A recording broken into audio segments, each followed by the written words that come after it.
Good morning, Westminster Unitarian Church. So good to see you this morning. I'm Reverend Eric Cherry, your interim minister, and it's a pleasure to welcome you to our service this morning. Um, I'd like to extend a welcome to folks who are here in the sanctuary with us on campus, those who are joining us from online and over Zoom. It's great to have you here regardless of where you're coming from, and we hope that you will find the service this morning to be a balm to your soul in these challenging days. Want to note that the service is being recorded this morning and that in a moment we're going to light our chalice here in the sanctuary. And if you're joining us online and would like to light a chalice as well, that would be wonderful. So now is the time to get your chalice ready for that if you're zooming in from home. And I also want to note that we continue to welcome our families with children of all ages to in-person worship with our VIP, very inquisitive person area here in Smith Hall. It is intentionally designed to be a flexible play space that allows parents to remain in the service with their children, and more importantly, provides Westminster's children with an opportunity to experience worship in a space where they're welcome just to be themselves. When our children are in worship, they are experiencing worship with all of their senses, even when it looks like they are not paying perfect attention. I'm guilty of that from time to time myself, because they are playing with something or reading or coloring. Yes, I often do that during worship as well. And they are picking up the sights and the smells and the sounds of our togetherness in the VIP space. They learn the rhythm of our shared worship together, and that is a beautiful thing. Also, do want to note that the unstaffed nursery space that's next to the office is also open for parents who wish to give their children a break from the service. If you are new or would like to sign up for our weekly newsletter, please fill out one of the visitors cards that are over on the usher's table and place it in the offering plate when it comes around later in the service. Or if you're participating from home, you'll see a link coming up in the Zoom that you can click on to sign up for our virtual visitor card. Now, a few announcements. The first is an announcement that our beloved accompanist, our music director Nonetta, let me know last night that she was ill in bed and would not be able to be with us this morning, and so our hearts are with her. This morning she sent an update that she tested positive for COVID. So her symptoms are not severe, and she's expecting to recover fully. She's quarantining for 5 days. She has the choir in mind, as the choir has begun practicing again for Christmas Eve services, and unfortunately that's not able to happen while she's quarantining.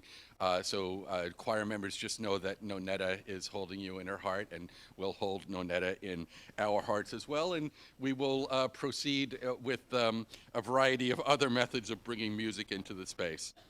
Also, a message from SIEGE, which is the Social, Economic, and Environmental Justice Committee. SIEGE is hosting coffee hour after the service today, and while you enjoy the goodies, please pick up one of the question cards on the table and consider what justice issues are most important to you using the cards. There's a basket for you to place the cards in after you've inscribed your thoughts on them.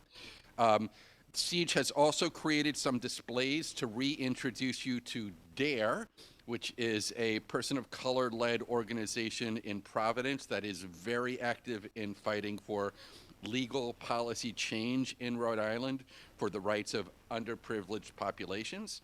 And SIEGE is hoping to develop a working relationship with DARE where we provide support for the goals that they themselves identify for issues that need to be addressed, which is an exciting prospect indeed. SIEGE invites all people to join meetings and activities at all levels of participation as we work to actively support oppressed and struggling populations in our state. One additional announcement is that Craft Night will take place here tomorrow at 6:30. Come with your own craft or just to socialize. Nancy and Vicky will be showing pictures from their South Africa trip, which they won in the last Westminster auction some time ago. So come to enjoy the wonderful pictures, bring a craft and enjoy crafting together, or just to be with one another here in Smith Hall. It is a precious opportunity to be together with each other in person again these days, and tomorrow will be one more opportunity to do so. With those announcements in mind, and again with a welcome, a very, very warm welcome to each of you and to those who are zooming in, let's proceed to the lighting of our chalice.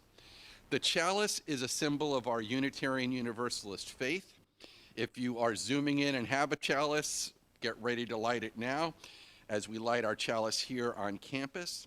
And if you are on Zoom, let us know what street you're on as you light it. Our chalice lighting reading was written by Tara Humphreys. Whether you are from the South, the East, the North, or the West, whether you are born into this faith, found it, or it found you, whether you feel at home or are still trying to find your place, whether you believe in God, are open to mystery, or still have no idea, whether you are unemployed, underemployed, cobbling things together, overworking, or in school, whether you are holding anxiety, grief, confusion, anger, hope, restlessness, or deep peace, Unitarian Universalism, this church, has a place for you. It is right here, and this chalice is for you. And intertwine. It is a wonder and a mystery that our paths have crossed, that in the immensity of time, in the vastness of space, we coincide here. I am in awe of the ways that our lives intersect and intertwine, at the beauty we create when we gather. May our coming together make us more compassionate, more just, more caring, and more loving. May our hearts and our minds be open this morning. Let us worship. Let us marvel at the miracle of being here right now and at the miracle that brought us together. I invite you to rise in body or spirit and join us for hymn number 389, Gathered Here. It's a joyous moment this morning as we recognize and welcome new members of our congregation. And it occurred to me as we were getting ready for this ritual this morning that one of the ways that I introduced myself to you during a sermon a few weeks back was by saying that I reject sectarianism. And like many of you, perhaps even all of you, that is true. And I think religion should overcome barriers, not build them up, that it should help us embrace relatedness, not stoke transient differences. And that is as true today as it was a few weeks ago and for many years. But that is not the same thing as saying that commitment to a specific, particular religious community is unimportant. Commitment, in fact, makes all of the difference in the world, whether you're seeking solace or truth or peace. Choosing a people to journey with along those paths is as important as ever. And so today we recognize how people have seen the generously open door of Unitarian Universalism and Westminster Unitarian Church as the community of people who they wish to accompany and who will accompany them along those paths. This is a beautiful and honorable decision to be with a people who honor the mystery, who honor difference, and who seek solace, truth, and peace for all together, beyond distinctions. So with that in mind, I'd like to invite Bobby Scott, Danny Smith and Camila Barzakovsky to come forward and introduce the newest members of our church to the congregation. This is a wonderful day. It's a wonderful day to be here with you all. As a fairly new member myself, I know what it feels like to join up at this stage of life. And so it is my privilege today with Danny Smith, who you all know much better than me, to introduce the people who will join us anew today. And as I call your name, would you come up, please? First, Linda. And is Nina with us? Yes, she is. Good. And Liz? And then we have a special guest by way of video, and that's Jordan. So you can go first. So I'd like to introduce Linda Hartley to our community, and these are Linda's words. Though I was brought up Catholic, I came upon Unitarian Universalism when I adopted my daughter from Russia and moved to Burlington, Vermont. We later relocated to Maryland and UU Bethesda. Next came UU Palm Beaches in Florida, and now here I am in Rhode Island and at Westminster. From experiencing the OWL program in Maryland, running Action Auction, always singing, and stepping up to be a VP of the Board of Trustees, I have always been in active membership. Already here at Westminster, I love the book group and connection group experiences, as well as Reverend Sherry and Reverend DL, and of course Nonetta has supported my love of singing and music. And the first and sixth UU principles really are essential in my life. The inherent worth and dignity of every person, and the goal of world community with peace, liberty, and justice for all. Welcome, Linda.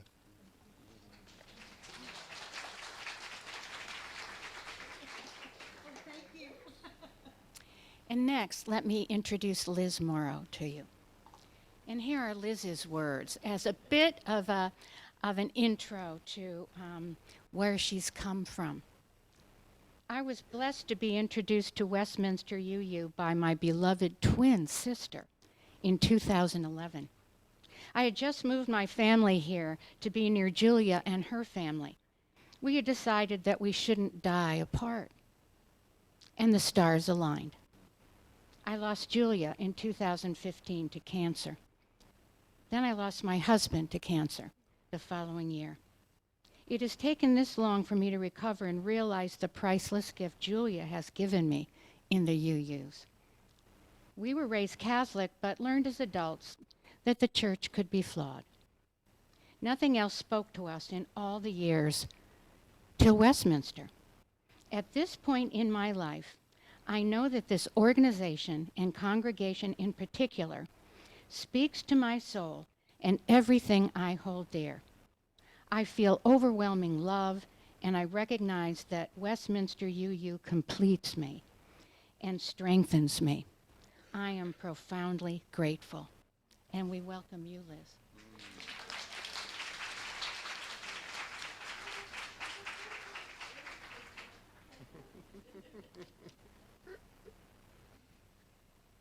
And I'd like to introduce Nina. I was raised Catholic and shed that identity by my teens. I grew up in the DC area and took part in demonstrations and marches there starting as a teenager. I continued my political activism in college by designing graphics and t-shirts for our causes. Prior to moving to New York City, I lived in an egalitarian commune called Twin Oaks for a bit over 2 years. It was an adventure. In New York, I lived in another commune of sorts for about 6 years. After that, I trained as a medical tech, and that has been my profession for the past 18 years. In DC, I was a member of the Ethical Culture Society for many years. I raised funds there too. I find the UU 7 principles all about peace, and they are very much like the foundations of ethical culture. I'm excited to be here, and am inspired by Reverend Cherry, Nonetta's exquisite musicianship, and the folks I've met in my Soul Matters group, among others. Welcome, Nina.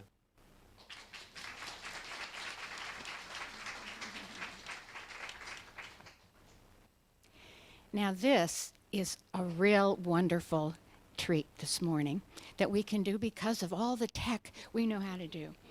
I'm trying to remember exactly what day it was that Jordan Cambry decided that she wanted to sign the book because she had done all her training here as a young person in the UU religion. And Carolyn, Mark, and I were privileged enough to be there for that signing, and it will always be dear in my heart. But this is to introduce Jordan to you. I'm Jordan, and currently a student at Clark University, but have been part of Westminster community since RE. I've helped with the sharing locker for a couple of years and love how our community works together to support others. I was drawn to become a member of Westminster because of the connections and support I have felt throughout the years. My experience through UU has allowed me to learn more about myself in terms of spirituality and passion toward different topics in the world. By becoming a member, I hope to continue finding support in the Westminster community as I continue to learn more about myself and my passions. Welcome, Jordan. And your certificate will surely be here when you're ready.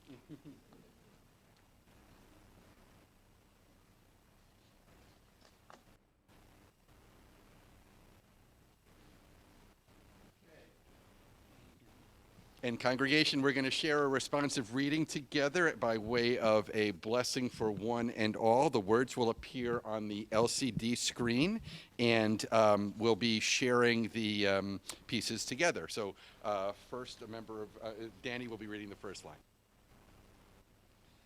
Blessed are those who yearn for deepening more than escape, who are not afraid to grow in spirit, and we are blessed by them. Blessed are those who take seriously the bonds of community, who regularly join in celebration and learning, who come as much to minister as to be ministered unto, and we are blessed by them. Blessed are those who bring their children, who invite their friends to come along to join in fellowship, service, learning, and growth, and we are blessed by them. Blessed are those who support the church and its work by their regular, sustained, and generous giving, and who give of themselves no less than their money, and we are blessed by them. Blessed are those who know that the church is often imperfect, yet rather than harbor feelings of anger or disappointment, bring their concerns and needs to the attention of the church leaders, and we are blessed by them. Blessed are those who, when asked to serve, do it gladly, who realize that change is brought about through human meeting, who do the work of committees and stay to the end, and we are blessed by them. Blessed are those who speak their minds in meeting, who can give and take criticism, who keep alive their sense of humor, and we are blessed by them. Blessed are those who know that the work of the church is the transformation of society, who have a vision of beloved community transcending the present, and who do not shrink from controversy, sacrifice, or change. And we are blessed by them. Blessed are we all indeed. Wonderful. And we do have some lovely welcome gifts for the newest members of our congregation. This is their congregation now. And again, our grateful thanks to becoming our companions on the journey. We could not be happier. Welcome, welcome to Westminster Unitarian Church.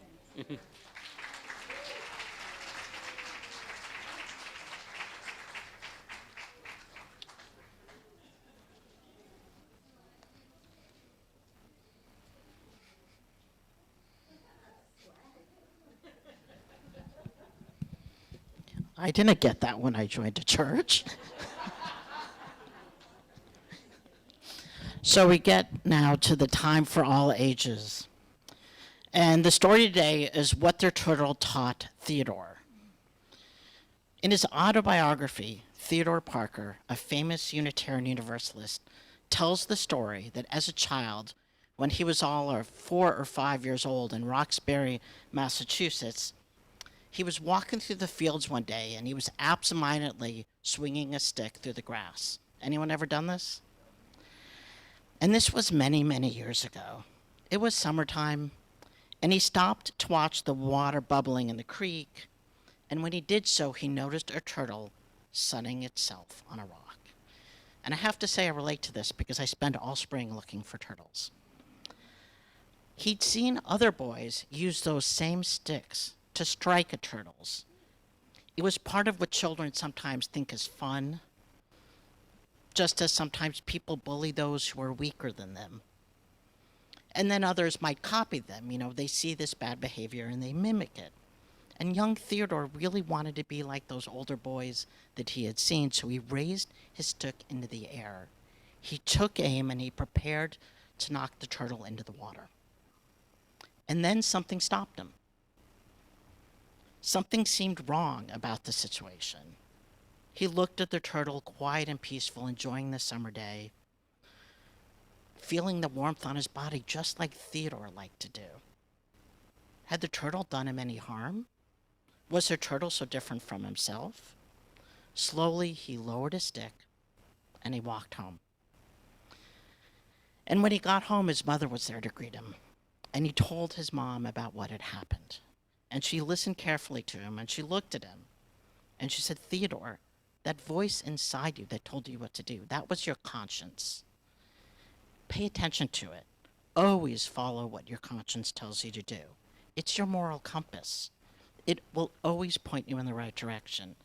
And if you honor your conscience, you'll never go wrong in this world. This was true, as many of us know. Theodore Parker became a Unitarian minister. He became one of the greatest leaders this faith tradition has ever known. He fought to help everyone. He fought for abolition. He fought for women's equality. He fought for the right to vote. And though he never had children of his own, he felt a kinship with all of creation, with people made in so many images of the holy. And it all started one summer day when he was a child who saw a turtle and decided to do what was right. May we sing out the children.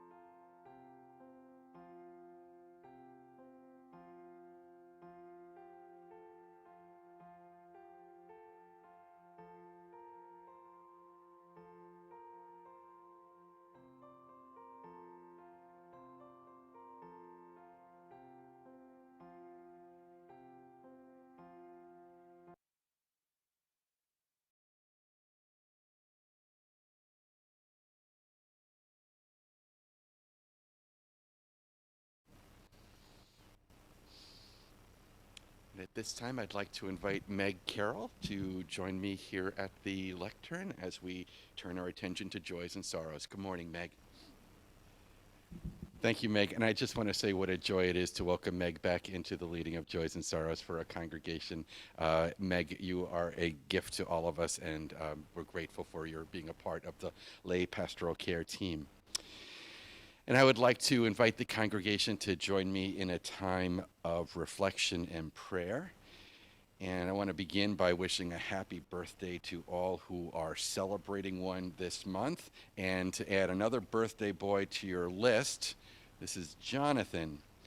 Jonathan is a Seychelles tortoise who lives on the island of St. Helena in the South Atlantic. And Jonathan turned 190 years old yesterday. Imagine that. I learned that after returning from the funeral for our dearly departed member, Donald Hampton.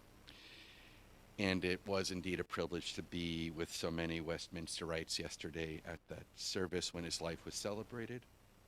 I also learned on Saturday that one of my dearly beloved parishioners from a previous congregation passed away at the age of 93.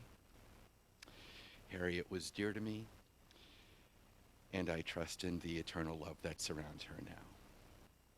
So, birthdays, celebrations of life, and a sense of abiding presence through mortality. That is what's on my heart today, and invite you to join me in prayer in that spirit. Spirit of life and love, great holiness surrounding us, God of our hearts. It is all too often too much for too many to bear. Hear our cry, hear our fear, know our pain. Shine light on the path of wisdom and clarity for the uncertain. Guide the confused. Shine light on the path of courage in our times of weakness. For on this very day we know that you are calling us still, beyond the news, beyond the worry, beyond the illness, beyond the grief. You are calling us to life, to courageous living, and we pray the light will spill over and guide our way on this very day. Unitarian Universalist churches are built on congregational polity, which means that it is the people who create this place, who sustain this place, and who live the values of this place. One way that we sustain this congregation and live our values is to give and receive a morning offering, which we share with a different organization each month that does good works in the community. This month's Share the Plate partner for December is Community Music Works. Community Music Works' mission is to create a cohesive urban community through music education and performance that transforms the lives of children, families, and musicians. Their model is centered around the teaching, mentoring, program design, and performance activities of our musicians in residence through the Music Work Collective. Community Works students live predominantly in Providence's South Side neighborhoods, receive instruments free of charge, and participate in a variety of activities including lessons, studio classes, and workshops. CWW was founded on a commitment to social justice. To donate, you can click on a link that you'll find on our website. The other half of this morning's offering goes to support all the good work of this congregation. And so in that spirit of generosity, we will now give and receive the morning offering.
For those of you following along in the order of service, you're going to notice that we're going to skip the reading and the interlude that follows and get directly to the meat of the sermon so that we might get you out in some timely manner today.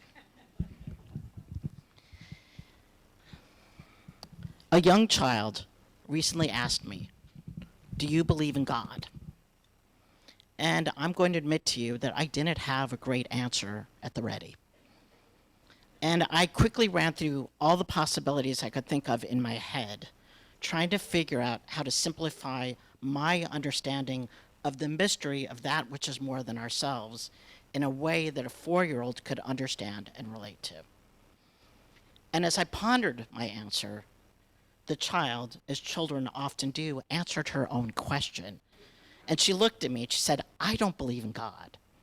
Great, now we had a starting point. Because the whole God conversation is a really laden one, and one might say even more so for us Unitarian Universalists. What sort of God are we talking about? An embodied one? God of the trees and the stars and the moon? God within each other? Or does the word God have no resonance for you at all? When I first felt called to seminary in 2009, my then partner was more than a little confused, and she looked at me and she said, "You're an atheist. Why would you leave your comfortable life to follow a call which you can neither explain nor understand?" She was supportive. And I wasn't able to answer that question either to her or to my own satisfaction at that time. "I don't know," I told her. "I just have to do this." And so I did. And for the first 18 months of seminary, the entire first half of the 3 years of seminary, I spent my days and my nights working and studying harder than I ever had before. And to give you context, this was my 3rd master's degree. It was hard. I was tired and I was frazzled, and I felt like my soul was being stretched and pulled in ways that were really uncomfortable. And it came to a head one night over dinner. She looked at my face, and I must have looked tired and bedraggled. And she said, "Stop fighting it." "Fighting what?" I said, completely confused. I'm like, "I'm eating dinner." "God," she said, "stop fighting God." And while I wouldn't have used that language then, and maybe not now, she was right. I was resisting opening up to that which I couldn't name, to the mystery, to spirit, to Gaia, whatever it is you call it, because I was scared, maybe terrified, at that which I could neither name nor understand. And it's been an evolution for me ever since. I began to listen to what theologian and educator Parker Palmer calls that still small voice within, that notion of right and wrong. Thank you, I can hear you. That voice which guides us from a place of our own deep truth. And I think you know what I mean. Those moments when you begin to do something and you hear this internal no or yes. Perhaps we ignore that voice and do it anyways, and sometimes we actually choose to listen to it. I'm going to tell you that my life runs better when I listen to that voice. It doesn't lead me astray. If I hadn't listened to that voice, I wouldn't be here today as your minister. One of your ministers, sorry.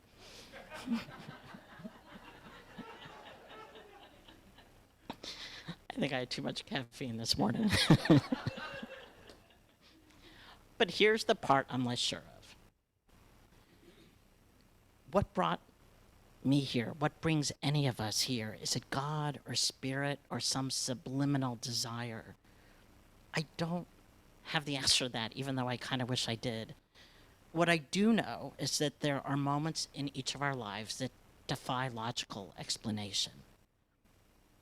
We might call it God or spirit or love, but it's kind of a shorthand, a way to use a singular word for that which there's no better word to name it than maybe mystery, or our theme is wonder or wonder. A mystery is something that we don't know the answer to. And if we did know, it would lose its charm, its excitement, and our fascination with it. The beauty is in the not knowing. Many of you, when I've spoken to you, or many of you use even more generally, cite our fourth principle, a free and responsive search for truth and meaning, as very important to you. Because that asks the questions, it has an evolving set of answers, and it keeps us open to the possibility of change. And as we welcome new members today, I kept thinking these are the hallmarks of a committed Unitarian Universalist, that search. So the beauty, I believe, of being part of UU faith community is that nothing is off the table. What we understand as mystery ranges from astronomy to Wiccan to confirmed atheism to pantheism to more traditional Protestant understandings to Judaism to Buddhism and beyond. This leaves room for such a wide range and varied understanding of spirit, and rightly so. Despite this diversity of faith, we do have some shared assumptions. I think most of us understand evolution rather than creationism. I think we value freedom over surety. I think many, if not most of us here, have come to Unitarian Universalism because it gives us space to show up as our whole selves. And there's always room for more of our life, more of that mystery of who we are individually and together to be revealed. I caught the tail end of a show a few weeks ago. It's a what if series, and it asks, what if the Big Bang had never happened? Would humans exist now as we do, or would we simply have been food for other carnivorous animals? What if religion had never begun, and assumptions about right and wrong, good and evil, was simply a fluid and easy conversation? What if electricity had not been discovered? The show went on to describe a group, I never caught the name, that believes that the Earth is populated by humans put here by aliens.